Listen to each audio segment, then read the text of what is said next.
Well, no doubt the hottest thing down under this month has been the football on the pitch at the Women's World Cup. But the second hottest thing has been coming to see these guys right here in Australia. Let's be honest, everyone loves koalas, from Germany's Alex Pop to my reggae girls to England's Lionesses. Everyone's been lining up to take pictures with these cuddly creatures. So you know me, I have to follow a trend. So let's go cuddle some. Oh my gosh. So down here is our female. This is Nankiri. She's only about 3 years old right now. This is Archie. So he is our youngest male as well. He is about 4 years, 4.5 roughly. But these two we are trying to get to breed, which is why we actually have them in the same enclosure. We don't really force them to do anything. Basically, these guys breed by themselves. So if they want to, they will. Otherwise, they don't. She does a little squeak if she doesn't want him to go near her.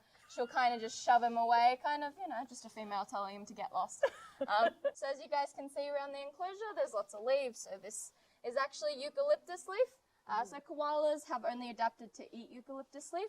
We're not sure why, because it has very little to no nutritional value whatsoever, but they love it, so we leave them alone. They sometimes eat, like you can see, the gum nuts and stuff, and because the leaf itself doesn't actually provide them with too much nutritional value, they actually sleep a lot. So they sleep for about 20 hours of the day. It would be a wonderful life, wouldn't it? That's dream. That's what I keep asking to, but they won't let me. What times do they sleep? Is it like so pretty much throughout the whole day, whenever they want. So they're more nocturnal. Yep. So they are nocturnal. Pretty much the best times to see them awake during the day would be pretty much at sunrise or sunset. So they'll just sleep. She won't drop off. No, so they have really good balance. We're not actually sure why or how they can actually stay like that. Like if you look at Archie, he's in a very interesting position where we're not sure how he keeps his balance, but he does. He's so cute. Look at that nosy. So is it true that do they normally just need to sleep so long, or is it because they said the gum leaves gets them high? Can we say that? It's okay, I'm from Jamaica, so we're fine. A lot of people say it does have similar effects to them like weed would to us, I guess. So it does make them really drowsy and sleepy, but also the fact that it has very minimal nutritional value, so it doesn't actually give them any energy whatsoever. That's also one of the reasons that they do sleep a lot. I think Archie's our laziest koala that we have. I feel like Archie and I get along. Like we understand. I want to sleep 20 hours a day, Archie. I want to eat gum leaves. I'm obsessed with Archie. Obsessed. I'm assuming this is the #1 attraction because we've seen pretty much every team that's come here to see these koalas. Yeah, this park itself was actually the first koala sanctuary to be established in Australia.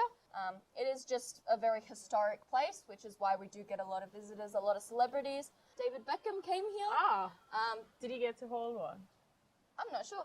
I feel like the koalas put their aggression beside. I was going to say, our law did come into place about 7 years ago that we're not allowed to hold them. This is also for the reason that they're critically endangered now. A little while back, it was a bit better, so it was a bit more all right to hold them and be able to handle them.